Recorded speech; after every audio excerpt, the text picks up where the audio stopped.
What has happened, everybody? James Hancock here. I'm back to review Season 3 of Ozark, which I've been binging all day, so I'm a little dizzy, I'm a little weak and weary, but we're going to power through because I'm a massive fan of this show, even if it is a show where I will acknowledge it has its fair share of flaws, which I'll be getting into over the course of my video.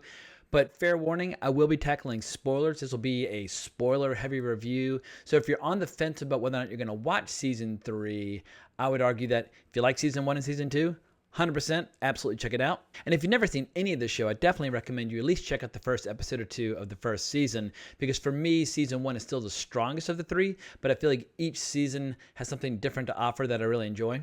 But in case you want my immediate, raw, emotional reaction, I'll say that I really enjoyed this season, but I feel like Season 3's greatest strength can also sometimes be its greatest weakness, because Season 3 for me is the most over the top. The stakes have never been higher. The danger's never been greater. But because the stakes are so high now, it almost acts like a double-edged sword, where if you keep up in the ante in terms of all the challenges that this family has to overcome, it almost becomes like self-parody, because part of the joy of Season 1 was the fact that this is a family that's trying to live a relatively normal life, but they find themselves in an extraordinary situation. And if you're binging the show, watching one episode after another, you can get a small case of crisis fatigue. It's like the old expression goes, if everything's a crisis, nothing is. And after watching these characters overcome these obstacles episode after episode, you no longer really doubt whether or not they're going to live to fight another day.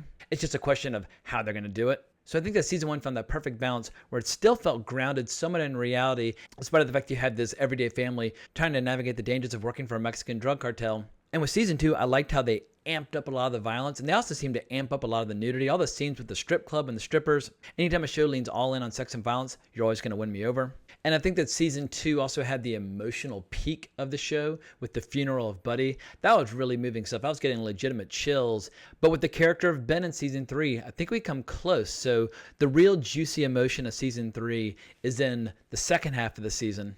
And a lot of my complaints about this season are in the first half of the season. And I worry that a lot of people might bail in the first couple of episodes, because I did have to resist the urge to stop watching. At one point I asked myself, do I really want to spend 10 hours watching this and then doing a review? I'm very glad that I stuck with it, because I think the second half of the season managed to stick the landing in many ways. In any event, let's start digging into some of the details of the show. Ozark was created by Bill Dubuque or Dubuque. I have no idea how to pronounce this name, but Bill Dubuque and Mark Williams. I know I'm completely messing that up. And this season we have a lot of the same writers and directors back in action. Jason Bateman directed the first 2 episodes. He's becoming quite the directing phenom on TV these days, having already directed 2 episodes of Outsider on HBO as well. And we also have showrunner Chris Mundy writing the first and last episodes of the season. But the big question for a lot of people is going to be, will we get another season of Ozark? Netflix typically waits a couple weeks before making those announcements. But in an interview that I found over on Newsweek, showrunner Chris Mundy, he said, we've always talked about it as 5 seasons. It could be 4, it could be 7, but that always seemed like a good number to us. And for me, 5 seasons would be perfect. While I have my grievances toward the show, I'm 100% emotionally invested in these characters and really want to see where the story goes. But let's start cracking open the story itself. And this is my last spoiler warning if you don't want to hear about anything that happened during Season 3. But as I mentioned before, I feel like the show is basically almost like 2 seasons in one, where the first half and the second half almost have completely separate stories. And my one major complaint about this season is that it seems like a lot of the writers in the first half of the season weren't necessarily talking to the writers in the second half, because the character of Wendy has a wildly inconsistent arc to her character. And Laura Linney, I mean, she is a ferociously good actress. She can give you any emotion that you ask for. She can hit any emotional beat. But it almost feels like a little bit of a creative tug of war between some of the writers in terms of where they want to take the character. Because the first half of the season is all about her goals and ambitions, essentially to become like a Midwest mob boss or powerhouse. She has wild ambition. She wants to buy hotels. She wants to buy casinos. And we see that her ambition is at odds with Marty, because Marty is trying to calm things down. He wants less scrutiny. He wants less stress. He just wants to be able to launder money through their existing casino in peace. But when they start aggressively pursuing another casino, that brings in the feds. And suddenly Marty's in a situation where day in and day out, he's got all these FBI agents watching his every move, making his laundering business basically impossible to run. And while in previous seasons, Marty and Wendy have had no shortage of enemies with which to match wits, for the first half of this season, their main rivals or their main enemies are actually each other. And for me, that felt a little bit like a betrayal of what this show is all about, because in the end, this is a show about a family that, while they might fight, they stick together and they protect each other no matter what. And given where we'd seen Wendy's character go in the first 2 seasons, I just thought it was wildly inconsistent to see her getting in bed with Helen and with Navarro so completely at the expense of her relationship with Marty. But that wasn't my only grievance with the first half of the season. When Marty gets abducted by Navarro's cartel in episode 4, I feel like the show kind of showed its hand prematurely. I feel like Navarro should have always remained mysterious and enigmatic, and it would have made him seem more like a threat. Seeing Marty basically trapped down in a dungeon, listening to heavy metal music, where they're basically trying to test his will, test his loyalty, test what he really wants out of life. For me, that was actually the low point of the season, and I know it's been a massive part of the advertising campaign for the show, this idea that Marty gets kidnapped by a drug cartel. But I feel like Navarro is one of those characters who's more intimidating when he's used sparingly. But as I mentioned earlier, the second half of the season really won me back in a big way. And I think the turning point was in episode 6, where up until that point, I feel like Marty and Wendy's arguments, their arguments have been so constant and so shrill and so overly intense and started to feel a little repetitive. And finally, when they're meeting with their therapist, they just have it out. Wendy accuses Marty of being insecure and being unable to keep up with her anymore, and he calls her a scary, power-hungry bitch, and that he doesn't even know her anymore. But from that point on, Wendy started to feel like her old self again, where she rediscovers her interest in politics, and she stops acting like a bloodthirsty maniac. And the biggest death of the season, the death of her brother Ben, had enormous emotional impact for her. Because if Marty's always been the numbers guy, kind of the brains of the show, Wendy has always been the heart of the show. She's the emotion of the show. And in terms of plot and story, I just feel like the predicament of what Wendy should do about her brother Ben is far more interesting than her rivalry with Marty.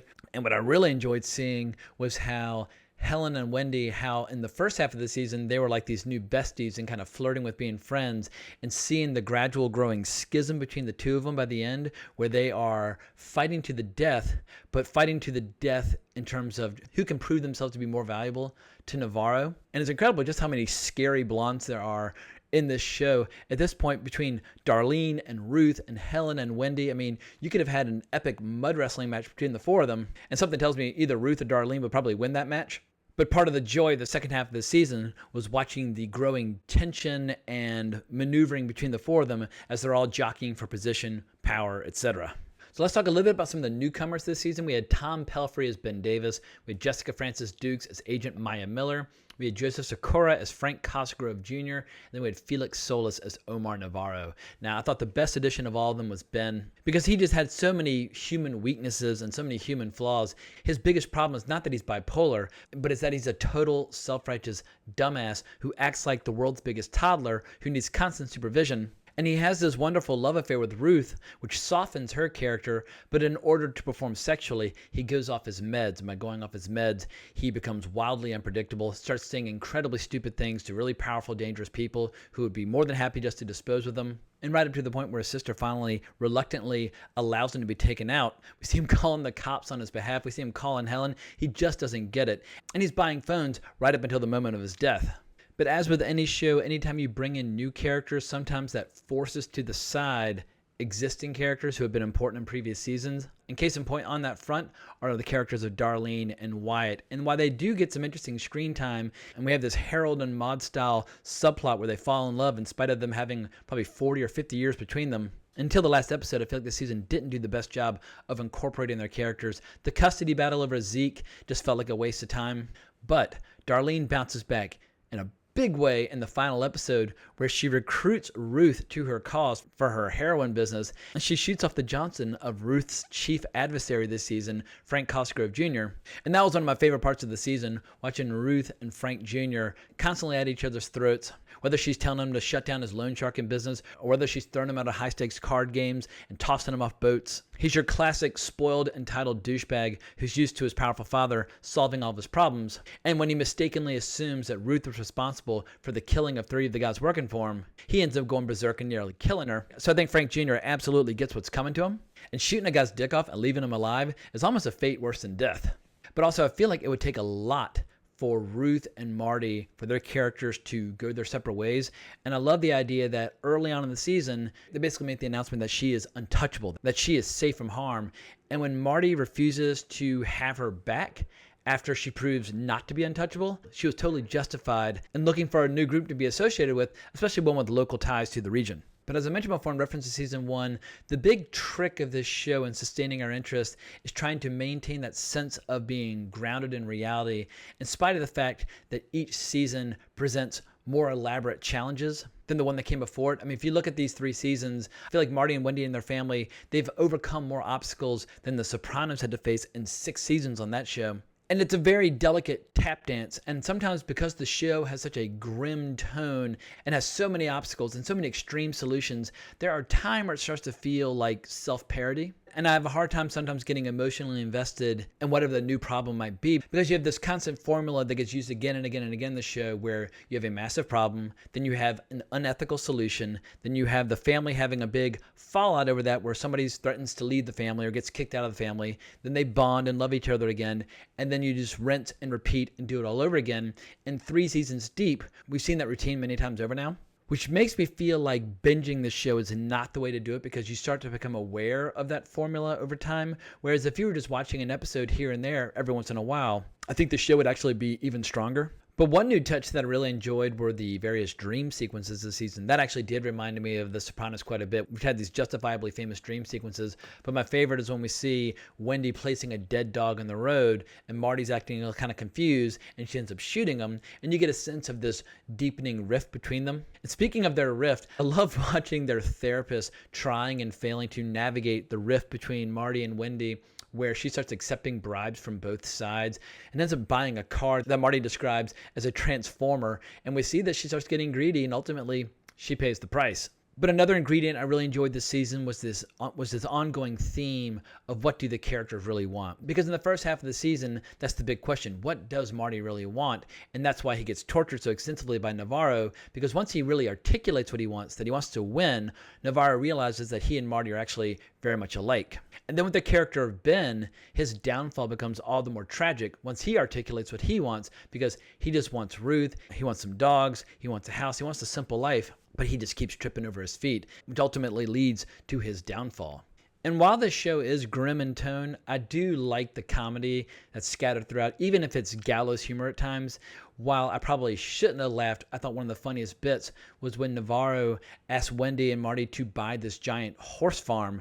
But it's not because he wants to use it for laundering money or because he loves horses. What he really wants is to chop off the balls of a stud on that farm, a stud that belongs to one of his rivals. He's basically trying to send a message, and we see them taking the horse's testicles and putting them in a cooler for transport. Admittedly, it's bleak and it's violent and it's disgusting, but it is humorous in its own way. And there are other bits that made me laugh as well. At one point when Helen is talking about this foundation lunch party that Wendy wants to host, she says she's expecting major results from the party because I hate parties. Just the way she says I hate parties just had me cackling like a hyena. And every once in a while we'll get these unexpected comedic beats, like in the very last episode when they're trying to figure out a way to prove that some of Navarro's rivals were on U.S. soil killing people. And Charlotte from across the room just says, well, Jonah has it on tape. And I just love that they've been keeping that gag and that tape in the show's back pocket until the very last episode.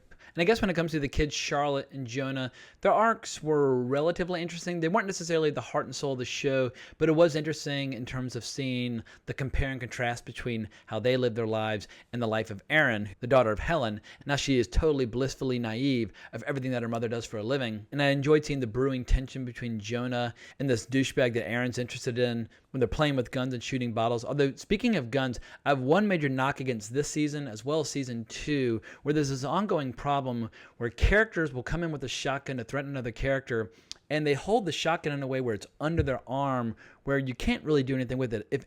For anyone who's ever carried a shotgun under any circumstances, you put it on your shoulder, you put your face down to it so you can actually aim and shoot what you're aiming at. But the way they hold it, if you were to fire it, it would just fly all over the place. So that's a minor technical gripe. But look at Ruth when she's firing the shotgun at her father in season 2, or look at Jonah when he's aiming the shotgun at Helen in the season finale. They both hold it in the same kind of inept way. But in the end, what really sold me on this season and what made me feel like it really stuck the landing was the conclusion, because we get this cross-cutting going back and forth where we see Helen trying to set up Marty as if he's already taken the plea deal that's being offered to him. And at the same time, we can see Marty and Wendy trying desperately to take out some of Navarro's enemies, because the rule is if a Mexican drug cartel commits a killing on U.S. soil, then the U.S. can actually retaliate in Mexico. And because Navarro's enemies killed those 3 guys on the truck, that allows Marty and Wendy to prove that they are in fact far more valuable to Navarro than Helen could ever be. But as they're getting on the plane to go down to the second baptism of Navarro's son, Agent Miller calls Marty and tells him, do not get on the plane. You absolutely will not come back from Mexico. And I was feeling some legitimate tension, even though I know that Marty and Wendy are always going to survive no matter what obstacle they face. I was genuinely intrigued as to how it's all going to wrap up. And sure enough, they arrive at Navarro's home, and one of Navarro's minions not only shoots Helen in the head, but does so in a way where all of her brains and gore and skull just explode all over Marty and Wendy, and Navarro brings them in for a big hug and a big embrace. So obviously they are all in on Navarro's organization, probably more so than ever, which does give us a really interesting new status quo going into seasons 4 and 5 if Netflix decides to renew the show.